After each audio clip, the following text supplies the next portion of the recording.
Silver isn't rallying. It's being cornered by plumbing, and the people who live in that plumbing are trying to buy time. The loud crowd is staring at a number on a screen, arguing about targets, arguing about vibes, arguing about narratives, while the quiet pressure is building where price is actually decided. Delivery, location, and what happens when a futures contract stops being a bet and starts being a receipt. And if you stay with me to the end, you'll have a clean, practical roadmap for the next 1 to 2 weeks. The levels that matter, the flows that can whipsaw you even if the thesis is right, and the single hidden detail that makes $120 silver less like a prediction and more like a stress test the market is already failing. Here's the key. The story isn't the world ran out of silver. The story is uglier and more explosive. The silver is there, but it's in the wrong places, tied up in the wrong forms, moving through the wrong choke points. And that misalignment turns a normal market into a market that snaps. And that's where the real pressure starts. Because when you see a claim like 2,847 contracts demanded physical now, it's easy to treat it like internet noise. But the mechanism beneath that kind of claim is real, even if the exact count moves day to day. A COMEX silver futures contract is not a poetic metaphor. It's a standardized promise tied to a specific deliverable reality. One contract is 5,000 ounces. Multiply that out, and you get a feel for why the market flinches when delivery demand spikes. 2,800 contracts is around 14 million ounces. That's not all the silver in the world, but it is a big, sharp request inside a system that relies on smooth rolling, smooth netting, smooth offsetting. Futures markets can absorb enormous volume when most participants are just trading risk. They do not absorb the same volume when a meaningful slice of participants flips the switch and says, "No, I don't want to cash settle. I want the metal." And if you think that's a small detail, you haven't watched how quickly liquidity evaporates when the exit door narrows. Because here's what now actually does. Now compresses time. Now removes the market's favorite trick, which is to delay. Delay with rolls, delay with spreads, delay with paper supply. Delay with the hope that the next headline, the next policy memo, the next macro scare will cool demand and refill the shelves. Now means you're not negotiating with opinions anymore. You're negotiating with inventory, logistics, and who is willing to part with what, at what price, under what conditions. And when that switch flips, price behavior changes. Not gradually, suddenly. But that's not the part that matters. The part that matters is what delivery demand reveals about stress. In COMEX terms, you'll hear words like issued and stopped. They sound like accounting. They are accounting, but it's accounting with teeth. Issued is who delivers. Stopped is who takes delivery. It's the ledger of who had to hand metal over and who demanded it. When stops cluster, when you see repeated appetite for taking it, signals something bigger than a day trade. It signals that someone somewhere is treating the paper claim as something worth converting into metal right now under current rules, under current uncertainty. And when enough participants do that, it forces a chain reaction through the system. It forces vault decisions. It forces financing decisions. It forces the spread to start talking. It forces the market to reveal whether it's a deep lake or a shallow pond. And if this one level breaks, the math changes. Now zoom out one step and look at where silver is trading right now. In early January, you've seen silver whip between the low 70s and the low 80s, bouncing hard, dropping hard, and refusing to behave like a sleepy metal. That volatility isn't random. It's not emotion. It's structure. It's flows. It's forced activity on a calendar. And that calendar matters this week. Because we were in the window where annual commodity index rebalancing pushes mechanical selling through precious metals futures. That's not a conspiracy. That's a rulebook. Large passive money tracks commodity indices, and when those indices change weights after a huge year, the funds tracking them have to sell or buy to match the new allocation. The market doesn't care whether you think that selling is fair. It happens anyway. So the same week you're hearing about physical tension, you're also seeing price pressure from forced futures flows. That creates the perfect environment for a psychological trap. Price drops and everyone screams, "It's over." Price spikes and everyone screams, "To the moon." Meanwhile, the real signal is hiding in what the market is forced to do behind the scenes, because the forced flow can push price down temporarily even as the physical setup tightens. And that contradiction is where both the danger and the opportunity live. But here's the hidden detail that reframes everything. The silver isn't gone. It's stranded. The benchmark pricing ecosystem is heavily centered around London liquidity.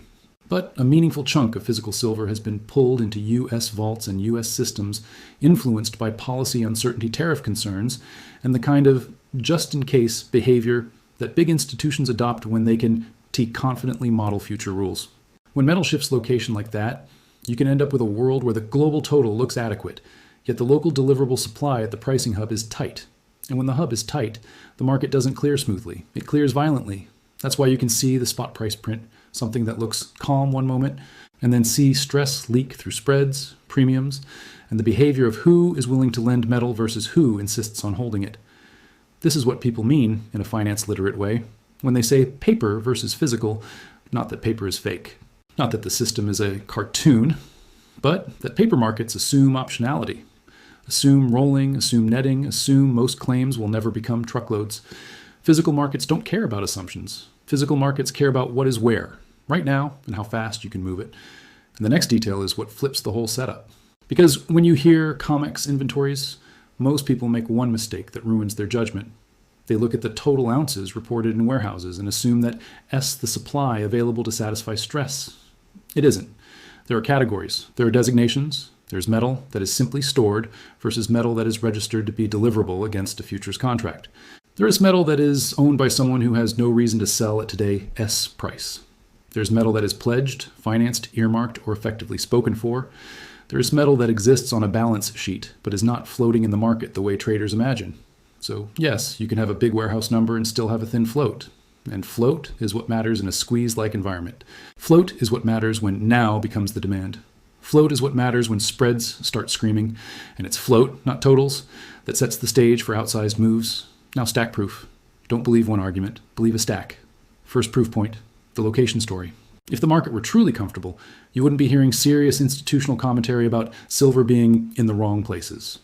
You wouldn't see repeated emphasis on London tightness versus US stockpiles. That's a specific kind of stress, fragmentation stress. Hit US when the metal is not fungible in practice because the pathway between pools is clogged by policy risk, logistics, and incentives. Second proof point, ETF behavior. In a classic retail mania top, you'd expect investor demand to be absolutely parabolic, with ETFs ballooning and holdings racing past prior peaks. Instead, the picture is more nuanced. Investors have participated, but the idea that everyone is already in doesn't hold up cleanly. That matters because it leaves room for incremental demand, room for allocation shifts, especially from investors who are late to believe the move is structural. Third proof point, supply chain rigidity. Silver supply doesn't respond like oil. Oil can bring barrels online relatively quickly with the right incentives. Silver is often a byproduct of other mining, copper, lead, zinc. That means even if silver price spikes, you don't instantly get a flood of new silver. You get a slower response, filtered through decisions that are not made for silver alone. Fourth proof point, industrial demand. Silver is not just a fear trade. It is an industrial metal with high performance uses, and procurement behavior can be brutally inelastic when factories need inputs to meet contracts. When industrial users get nervous about supply reliability, they don't always wait for dips. They stockpile, they lock in, they shorten their tolerance for we'll buy later. And that is the kind of demand that shows up as persistent tightness, not just a weekend pump. Fifth proof point, term structure and spread behavior. Most viewers never look at it, but the curve tells you whether supply is being paid to wait or being paid to show up now. In a comfortable market, contango can dominate. Future delivery priced higher because storage and financing cost money.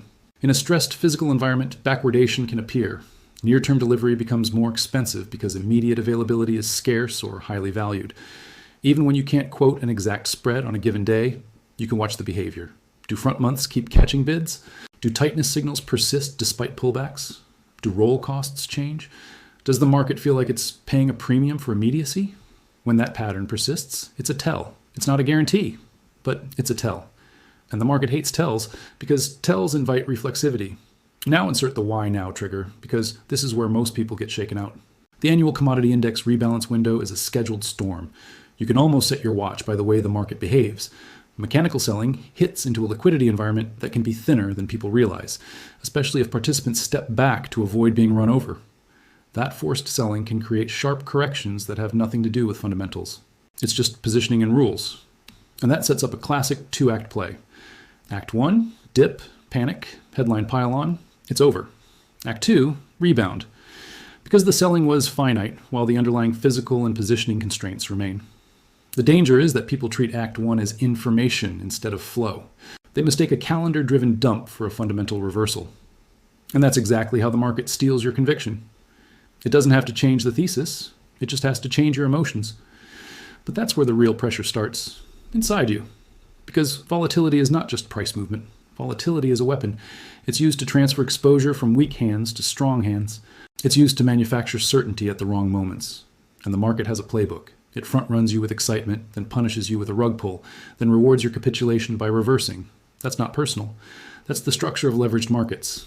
Add margin mechanics to the mix, and it gets even sharper. When volatility rises, margins can rise. When margins rise, the market forces decisions. Participants don't sell because they changed their minds. They sell because they have to. That is how you can have a bullish thesis and still experience a violent drop. And it's why you must separate trend signal from noise. Trend signal is the structural setup, location tightness, physical demand behavior, term structure tension, constrained supply response, sustained interest. Noise is the forced flow, index rebalance selling, short-term liquidation, margin-driven dump, headline-driven stampede. If you can't separate those, you'll get emotionally hijacked. And if you can separate them, you can start thinking like the market's mechanics, not like the market's victim. Now let's talk reflexivity, because this is where the move can accelerate into something that looks impossible. Options exist on top of futures. Dealers hedge options. When price moves into certain zones, hedging flows can reinforce the move. In plain language, if a lot of call options sit above a level and price pushes up into that zone, dealers who sold those calls may need to buy futures to stay hedged. That buying can push price higher, which forces more hedging, which pushes price higher again. That's a gamma feedback loop. It doesn't always happen, but when it does, it turns a gradual climb into a jump. And in a market already dealing with physical tightness and location mismatch, that feedback can be nasty in both directions. Because the same mechanism can accelerate a drop when calls decay and hedges unwind, or when puts get activated and dealers sell into weakness. That's why silver can feel like a live wire right now. It's not crazy. It's layered. Physical constraints underneath, derivative reflexivity on top, calendar flows slamming the sides. And that's why the $120 conversation exists, not because someone woke up and decided to manifest a number. Because if the market's deliverable float tightens at the same time dealers get forced and the same time shorts get trapped, you can climb a ladder quickly. Ladder is the right word. Markets don't teleport to $120 in a straight line. They climb through rungs where behavior changes. One rung is reclaiming key pivots after a forced sell window. Another rung is a weekly close above a zone that causes systematic funds to re-add exposure. Another rung is a break above a recent high that triggers stop orders and forces hedging. Another rung is a spread tightening that makes holding short exposure more painful. Another rung is a physical premium that refuses to fade, signaling that the pullback didn't restore comfort. Each rung attracts a different buyer and pressures a different seller. And if you get a sequence of rungs in a compressed time frame, you can go from this is overextended to this is a runaway, faster than people think, but you need to get to talk about $120 responsibly without talking about what could kill the setup. Because you need invalidation. You need humility. There are a few reliable off-ramps for this kind of stress. One is a genuine easing of the location problem. If policy clarity or incentive changes cause meaningful metal to move back into the benchmark liquidity pools, tightness can soften. Another is a demand shock in the other direction, a sudden industrial slowdown or substitution effect that reduces urgency. Another is a real shift in financing conditions that makes hoarding expensive and holding metal less attractive at the margin. Another is a sustained rebuild of deliverable categories, real float, not just totals. If those things happen, the probability of an extreme upside path decreases, not to zero, but it decreases. And you need to be aware of that because markets love to lure you into one-sided thinking. One-sided thinking is what gets punished. Two-sided thinking is what survives. So let's build the near-term roadmap with a two-scenario lens because this is how you keep your head while the tape tries to steal it. Scenario 1 is the controlled pullback and retest.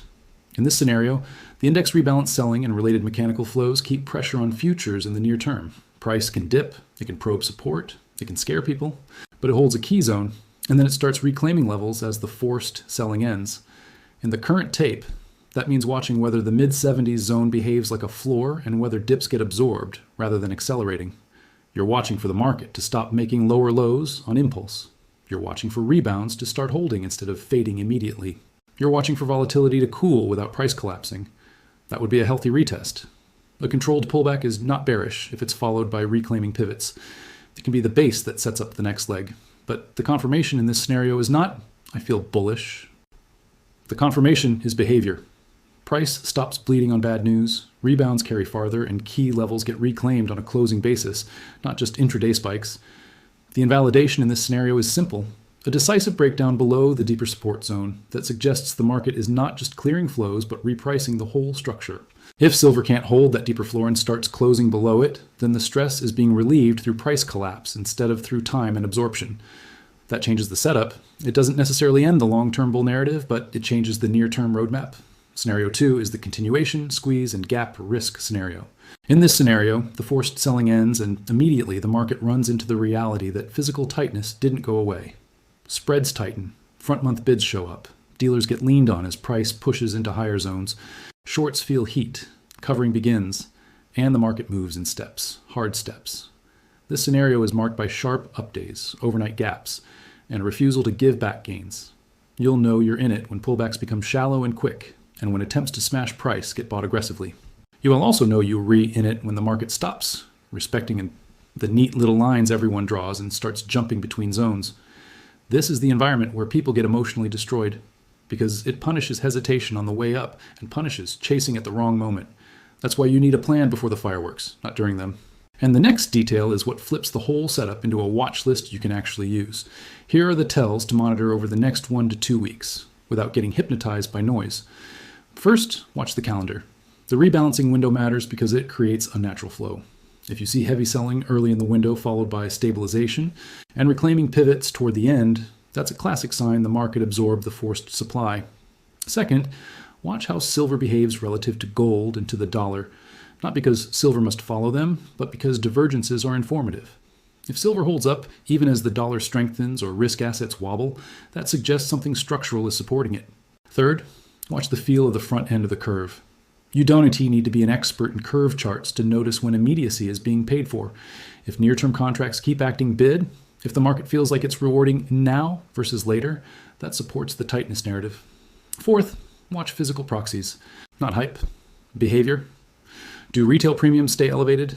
Do delivery conversations keep popping up? Do big players appear to be securing supply rather than just trading price? Fifth, watch volatility and margin dynamics. If volatility spikes and price drops, that can be liquidation, not thesis failure. The key is what happens after. Does the market snap back or does it keep bleeding? Sixth, watch whether the narrative tries to emotionally corner you. The most dangerous headlines show up after the move, not before it. After a drop, you get collapse. After a spike, you get bubble. The market uses language to turn temporary conditions into permanent conclusions. Your job is to refuse that manipulation. Because if you can't protect your psychology, you can't execute any analysis. And here is the psychology shield in a sentence: expect whipsaws, even if you were right, and commit to judging the thesis by structure, not by adrenaline.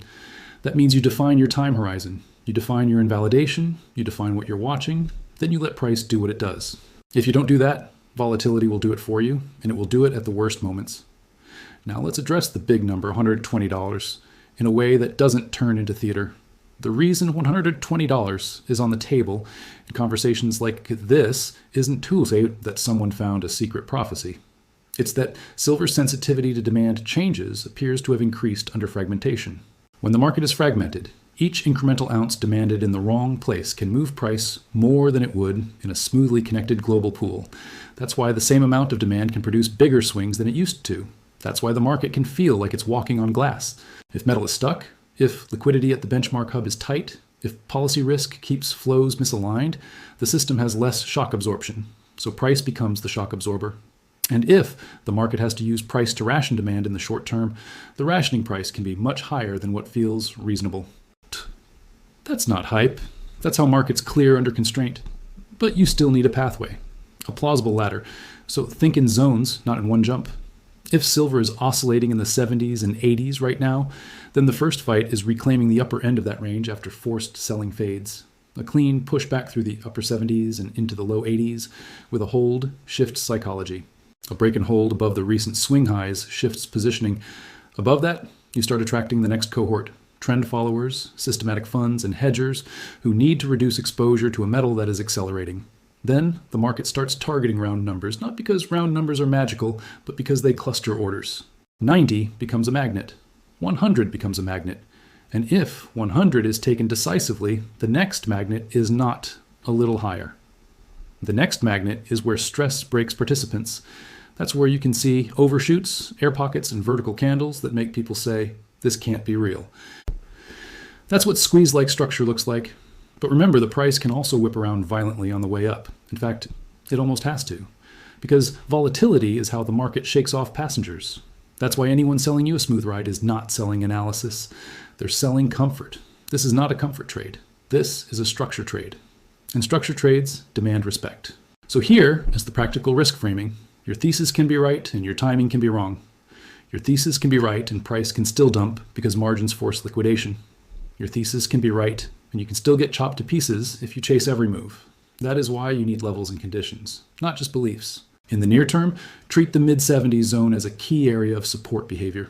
If the market repeatedly finds buyers there and starts reclaiming pivots, that supports the controlled retest scenario. If it breaks down hard and starts closing below the deeper floor in the low 70s, the near-term squeeze probability decreases, and the market may need more time to rebuild. On the upside, treat the upper 70s to low 80s as a pivot and pressure zone. If silver reclaims it and holds, the tape is telling you the forced selling was absorbed. If it breaks above recent highs and holds with strong closes, that increases the odds you're sliding into the continuation squeeze scenario, where the move can accelerate into the 90s faster than people expect. And if you do get the continuation scenario, your biggest enemy won't be being wrong. Your biggest enemy will be panic decisions on volatility spikes. That's why your job is to watch the tells, not the noise. Watch the calendar. Watch the behavior of pullbacks. Watch the feel of immediacy in the market. Watch whether physical narratives keep showing up even during dips. Watch whether the market's attempts to scare you become repetitive. Because when the scare tactics repeat, it often means the market is trying to force your hand. And that's where the real pressure starts. Now, about that 2,847 contracts claim. Even if you treat it as a rough magnitude rather than a precise certified number, the direction of the signal is what matters. Physical conversion interest at the start of a major window in a market already primed by fragmentation and by inelastic supply response. That's the cocktail. And it gets more potent when you consider how institutions behave. Institutions don't usually scream. They adjust, they secure, they hedge, they move metal quietly, they diversify sourcing, they tighten their procurement schedules. They do the boring work of making sure they aren't the one caught short when the market seizes. When those kinds of players decide they want optionality in physical form, the paper market feels it. Not immediately in a straight line, but through stress points, through spreads, through vault flow, through delivery chatter, through a market that suddenly reacts harder to smaller things. That's why you seeing a market where a few days of forced selling can knock it down hard, and a few days of renewed demand can launch it back up just as hard. It's not stable. It's not supposed to be stable. It's in transition. And markets in transition don't move like textbooks. They move like weather fronts. They collide. They swirl. Then they break. So what comes next, concretely, in the next week or two? First, the mechanical flows have a schedule. That means the pressure is not infinite. Watch for the point where the market stops responding to the selling with fresh breakdowns. That's usually the first sign the flow is being absorbed. Second, watch for a reclaim of key pivots after the window ends. If silver can reassert itself quickly after the mechanical pressure fades, that is a bullish tell. Third, watch for a volatility regime shift. If you get a sharp drop that instantly rebounds and holds higher lows, that often indicates liquidation rather than thesis failure. Fourth, watch for any signals that fragmentation is persisting. If policy uncertainty remains and metal stays stranded, volatility risk stays elevated and the squeeze probability stays alive. Fifth, stay honest about what would weaken the thesis. Sustained breakdown below the deeper floor, sustained easing of tightness signals, or evidence that physical urgency is fading. If those things show up, you don't argue with the tape. You update. That's how you stay solvent in markets like this. And now the subtle part, the part that separates people who learn from people who get farmed. Don't let the market turn you into a headline addict. Your edge, if you want one, is not speed. It's comprehension. It's knowing why a move happened, what it forces participants to do next, and what the calendar is likely to do to liquidity. If you can do that, you stop being the person who buys the top and sells the bottom. You start being the person who recognizes that forced flows are temporary and structure is durable. You start being the person who can watch a violent dip and ask, did anything structural actually change, or did the market just run a play? Because that question is the difference between panic and precision. And if you're wondering whether $120 is inevitable, here's the honest, finance-credible answer. Nothing is inevitable in the short term, but some paths become mechanically more likely when constraints stack. If fragmentation persists, if deliverable float stays thin relative to conversion interest, if mechanical selling ends, and is met with aggressive absorption, and if options and positioning create forced buying, then the upside tail becomes fat, not guaranteed. fat. And in markets, fat tails are where the money is made and where the money is lost. So treat this like a professional would. Respect the volatility. Respect the possibility that the market will try to shake you out twice. Respect the fact that the best entry and the best exit rarely feel good in the moment. And keep your eyes on what matters this week: the forced flow calendar, the behavior of pullbacks, the ability to reclaim key pivots, and any persistent signs that immediacy is being priced like a scarce resource. If you want to be on the right side of this, don't aim to be the loudest. Aim to be the calmest with the clearest checklist. Watch the mid-70s behavior for support integrity. Watch the upper 70s to low 80s pivot for reclaim. Watch the recent highs for breakout confirmation. Watch for whether breaks hold on closes, not just spikes. And watch for whether drops get bought faster as the rebalancing window fades. If those things line up, you'll know whether we mouse bore in the controlled retest scenario or sliding into the continuation squeeze scenario. And if you're still listening right now, you're exactly the kind of investor this market can reward. Someone who wants mechanisms, not slogans. Someone who can hold two scenarios at once. Someone who doesn't let volatility decide their personality. Stay in that lane. Build your watch list. Protect your psychology. And when the market tries to make you feel stupid for being early or scared for being right, remember that is usually the signal that the real pressure is finally hitting the people who can afford to be wrong.